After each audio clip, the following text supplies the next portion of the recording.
श्री उमाशंकर से।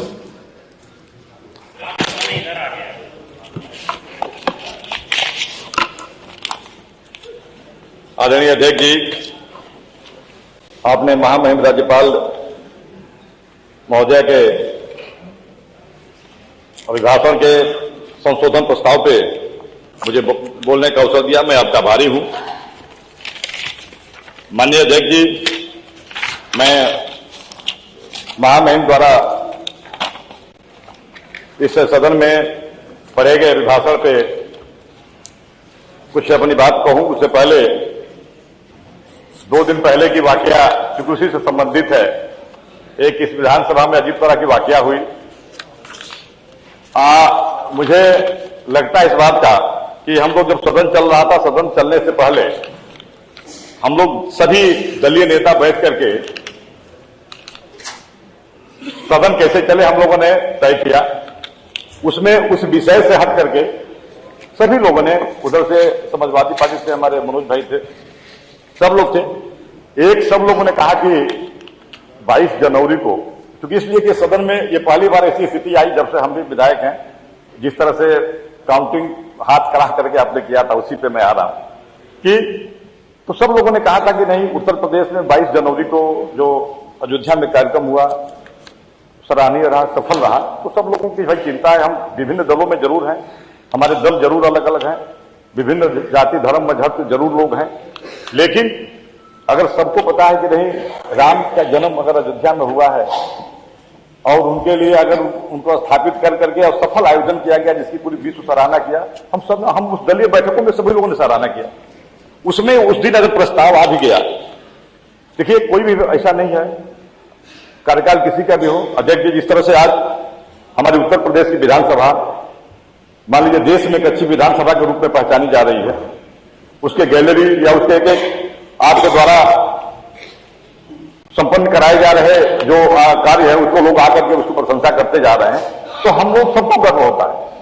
भाई ये जरूर है कि हम भी उत्तर प्रदेश के हैं, इसी विधानसभा के हैं, तो निश्चित रूप से हमारे उत्तर प्रदेश में अगर कोई इस तरह का काम हो रहा है, सबसे पहले हम उत्तर प्रदेश वासी हैं, हम सबको।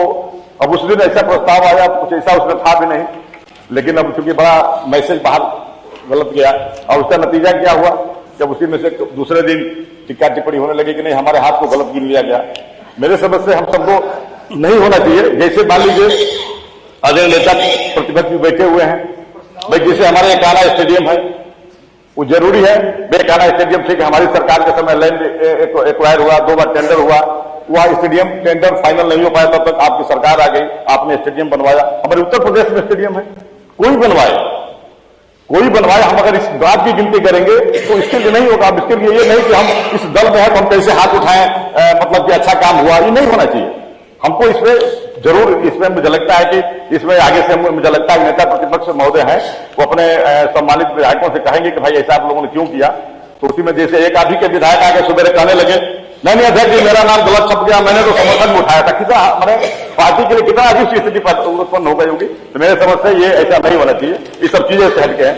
माननीय अध्यक्ष जी, स्टैंड सबसे एक एक करके धीरे धीरे क्लियर होते जा रहे हैं। सारे लोगों के स्टैंड धीरे धीरे क्लियर होते जा रहे हैं। आगे हम तो देखिए, हम तो जहां है वही है, हमको इसकी बात नहीं है। इसलिए माननीय अध्यक्ष जी, मैं चूंकि महामहिम राज्यपाल जी के भाषण को उस दिन मैं बड़ा धैर्यपूर्वक सुन रहा था, क्योंकि जो पिछले कार्यकाल के जो सरकार के जो भी हर सरकार किसी के भी जो मान लीजिए बहुत ऐसे अवसर आए हैं कि हमारी बहुजन की सरकार रही हो, भाई राज्यपाल कांग्रेस के उसमें दिल्ली की सरकार उनके द्वारा चुने राज्यपाल रहे हैं, तो उनके द्वारा उस बात को कहा जाता है। मुझे 2-4 चीजों पर आपका ध्यान मैं दिलाना चाहूंगा। माननीय नेता सदन जी भी बैठे हैं, माननीय मुख्यमंत्री जी, जैसे अभी एक आवास के लिए सुबह प्रश्न उठा था, मैंने अनुमति मांगा लेकिन समय के अभाव में नहीं मिल पाया।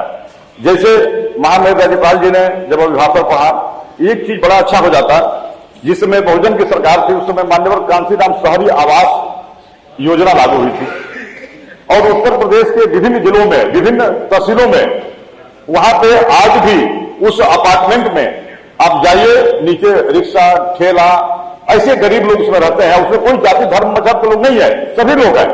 लेकिन दुख इस बात का है कि उस समय जो आवास कंप्लीट नहीं हो पाया, जिसमें 90% काम हो गए, किसी में 5% काम बाकी है, किसी में 10, इससे अधिक नहीं बाकी है। लेकिन आज 12 से लेकर के 24 तक वो हमारे शहरी आवास कंप्लीट नहीं हुए। एक बार आपने इसी पीठ से निर्देश दिया था माननीय नगर विकास मंत्री जी को कि अगर वह किसी पार्टी का पैसा नहीं है, वह सरकार के खजाने का पैसा लगा हुआ है, और आपने नगर विकास मंत्री जी को निर्देश दिया कि अगर ऐसे उत्तर प्रदेश में अगर इस तरह के बन करके तैयार है, वो आवंटित नहीं हो पा रहे हैं थोड़े से काम के लिए, तो मुझे लगता है कि महामहिम राज्यपाल जी अगर उस भाषण में जोड़ देती कि नहीं देखिए उत्तर प्रदेश में जितने इस तरह से भी अधूरे पड़े थे, ये हमारी सरकार ने जोड़ दिया, मुझे बड़ा अच्छा लगता। माननीय अध्यक्ष जी, एक बड़ी उम्मीद थी जैसे हर डिस्ट्रिक्ट में मेडिकल कॉलेज की बात हो रही है, हर डिस्ट्रिक्ट में मेडिकल कॉलेज, मैंने बजट में बात में रखूंगा। बलिया जनपद आज भी उस मेडिकल कॉलेज से वंचित है। उसमें जगह की परेशानी आ रही है कि शहर में जगह नहीं मिल रही है। तो अगर शहर हमारा मान लीजिए अगर जगह नहीं मिल रही है, तो मैं माननीय मुख्यमंत्री से आग्रह करूंगा कि उसको भी कोई कैबिनेट से शिथिल करके कहीं भी अगल बगल बड़े सरकार के पास अगर बहुत जमीनें हैं ऐसी जहां पर उस जमीनों को सरकार चाहे तो चिन्हित करके, तो मैं तो माननीय मुख्यमंत्री जी, क्योंकि ये होगा, मैंने रसना के लिए कहा था, लेकिन रसना क्योंकि उत्तर प्रदेश नहीं भारत के हिस्से से नक्शे से बाहर है। जब भी कोई रसना की बात आती है तो बलिया वाले लोग ऐसे कूदते हैं जिसे लगता है कि रसना नक्शे में ही नहीं है। और मैंने तो यहां तक कहा दिया था इसी हाउस में कि अगर जमीन की कमी है तो रसना में स्टेट हाईवे पे मेरी 30 बीघा जमीन है, मैं सरकार को फ्री में देने को तैयार हूं, सरकार मेडिकल कॉलेज बना दे। मैंने तो यहां तक कहा था। लेकिन हमारे बलिया के लोग, बलिया के नेता भी लोगों के पास भी, मैं नाम नहीं लगा क्योंकि टिप्पणी, बलिया के नेता लोगों के पास उसी बलिया शहर में इतनी जमीन है उन लोगों के पास नहीं थी कि उसमें मेडिकल कॉलेज नहीं, कितने क्या क्या बन सकते हैं, लेकिन वो लोग नहीं देंगे। अब कहिएगा तो दस्तावेज मिल जाकर भेज दूंगा। अब बलिया शहर में है, 9 किलोमीटर की परिधि में है। चलिए वो सब समझ गया, आप आगे बढ़िए। 9 किलोमीटर की परिधि में है। माननीय अध्यक्ष जी, धन्यवाद। Thank you. धन्यवाद माननीय अध्यक्ष जी, बहुत कुछ नहीं। माननीय अध्यक्ष जी, हमारे आग्रह है, हमारी चीनी मिल बलिया में उद्योग के नाम पे 2 उद्योग था, एक कटाई मिल थी और एक चीनी मिल। कटाई मिल कब से बंद पड़ी है। चीनी मिल जब ये हमारे नेता प्रतिपक्ष महोदय उधर थे तो मैंने आग्रह करता रहा, तो ये कहे कि नहीं, इन्होंने कहा कि वो प्राइवेट मतलब ट्रिपल पी पे बनेगी, तो ये कहे कि नहीं आप ही बनवा लो। और बताइए हम मांग कर रहे थे, इन्होंने कहा आप ही बनवा लो। इधर भी जब बात करते हैं तो हमारे कई मंत्री जी कहे कि नहीं भाई, तो मैं कहने का मतलब यह है ना कि कोई हम 1 डिस्ट्रिक्ट 1 प्रोडक्ट की बात करते हैं, ये सबसे जुड़ा हुआ है। और हमारे यहाँ बलिया के लोग अपने गन्ना लेकर के आजमगढ़ जाते हैं घोसी में। तो इसलिए मैं माननीय अध्यक्ष जी, मैं आग्रह करूंगा, ये हमारा सौभाग्य है कि हम लोग नेता जो ये दलीय नेता हैं, आज ऐसे समय पर आपने अवसर दिया, हम सब सदा आपके आभारी रहेंगे, जिस समय आदरणीय नेता सदन और नेता प्रतिपक्ष महोदय, हम लोग चाहते हैं कि भाई हमारे जो नेता है प्रतिपक्ष के हमेशा रहे ताकि हम लोग अपनी बात रखें। लेकिन हमारे नेता जी भाई